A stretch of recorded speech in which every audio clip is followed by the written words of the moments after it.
Whew. Let's do this. 2022 was a year, within a year, within a year. I have essentially blocked out parts of 2022 that I completely forgot, or I believe that they happened in the last year. So it's time for me to rewind, recap, and remember what 2022 was and what I'm taking with me from 2022 to 2023. 2022 for me actually started with COVID, as it has for many people for many years now. COVID was still a thing, and it still is a thing. And if you're watching from the future, it's still going to be a thing probably when you're watching this. And unfortunately, my family got that and had to be under isolation for probably 14 days. I'm not remembering. And I don't try to block things out, they just vanish from my mind. I think that's just my mind's way of protecting it. But anyway, I had to remind myself of what it was, how it was, and thankfully I had actually filmed a video back in January when all this was going on. I probably was sitting here. No, I was sitting on the opposite side of this sofa, and my dad was upstairs in isolation. My mom and my grandmother were in the other house in isolation or quarantine, and my grandfather was in the hospital, and I was the only one who could kind of move around and do things. I looked at this video. I was exhausted and overwhelmed and anxious and fearful and very, very vulnerable. And that's how my 2022 began. But that was not everything in 2022. My word for 2022 was greater. Greater focus, greater faithfulness, greater fight. Now you might be wondering whether I actually thought 2022 was greater. Listening to the beginning of this video, it actually was. It was greater, and I'll tell you how. Greater focus was needed by me in my work. There was illness, and there was hospitalizations, and there was COVID, and I did lose 2 grandparents during this time. But there was also a renewed dedication to my work that I could see in myself, especially because there were a lot of transitions again. So we had a transition in 2020, moving from working in the office to working from home. And then we had the transition from working from home to working in the office in 2022, which is a big transition. There were newer people, there were new clients, there were new problems, and we had to deal with those things. We did automate, we did update systems. A lot of our events, which were previously virtual for the last 2 years, happened in person, in real life. And though it was great to spend time with people, to see them in person, to be able to connect on a human level, it's an entirely different ball game to organize events in person than it was to organize events virtually. And so therefore I was really, really busy. All of us were really, really busy. I think some of my friends were also concerned that I didn't seem to have a balance in life, but I think that that was a phase where I needed to focus on what was in front of me. I truly believe that there are different phases in life. There are phases in life where life is slower, there are phases in life where life is faster, there are phases of change, there are phases where you have more time for family, there are phases where you only have time for work. Not only did I need to focus, I needed to learn how to let go and delegate, which is something that was new to me, and I'm still learning through that.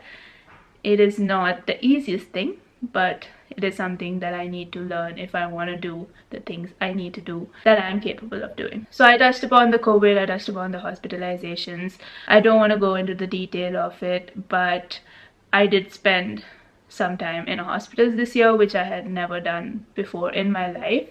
And so it was a year of greater faith and greater faithfulness, because it's not the easiest thing. I lost my grandfather in August, and then in October we had a memorial service for him in Chennai, which is where a lot of his friends and family are. But God was faithful through it all.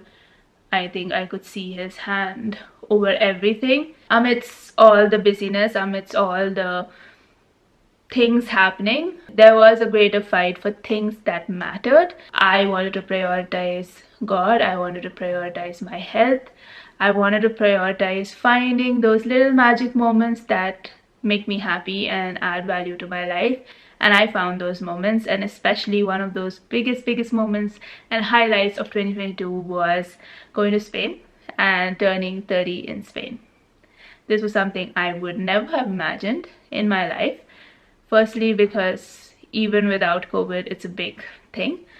But with COVID, being able to get on a flight, which was something I didn't expect in 2021, to get on a flight, an international flight, go to an entirely new country and be able to move around that country without any restrictions was something that I'm very happy about. And I was able to turn 30 there in Sevilla, which was one of the cities that I really loved.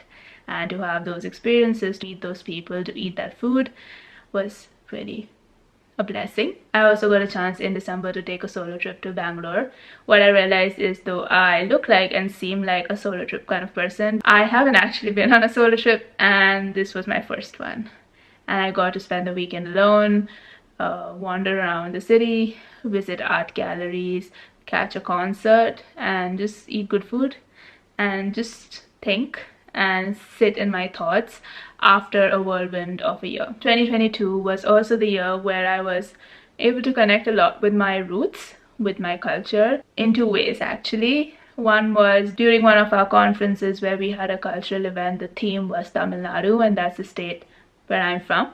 And I'm never really connected with my culture just because I was born in UP and grew up in Bombay. Through this research on Tamil Nadu and Tamil culture and the Tamil people, I understood my culture a lot more and was able to be more proud of my culture than I was ever before.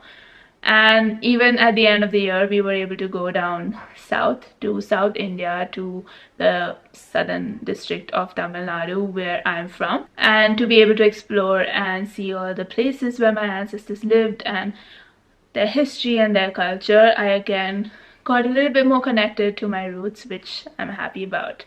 Did 2022 turn out the way I expected? Probably not.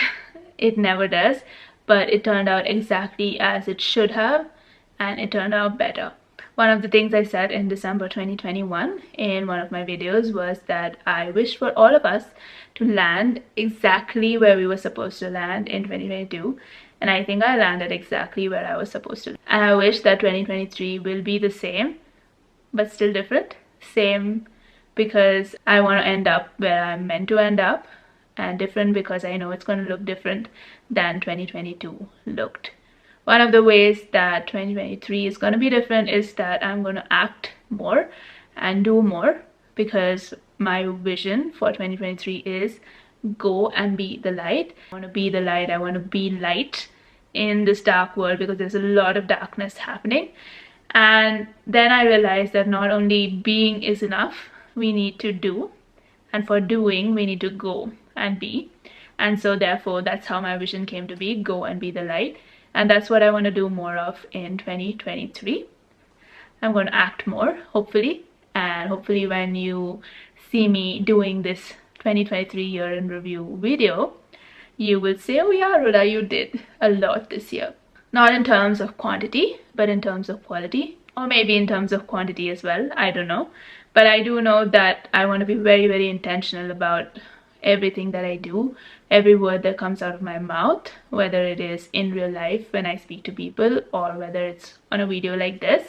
I want my words to bring light into people's life, or whether it is by enlightening them, by adding value to their life, by just lighting up a dark corner, giving them a new perspective, bringing them joy and happiness. That's my goal. So I hope 2023 is going to be a good year for you as well. And I hope that you do all that it takes to become all that you need to become. Thank you for being a part of my life in 2022, and I hope that you will continue to be a part of my life in 2023 as well. If you haven't subscribed to my channel, please just subscribe down below and like this video if you like what I talked about or connect with what I talked about.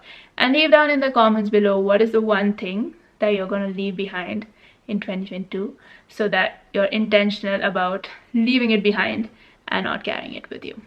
Comment down below.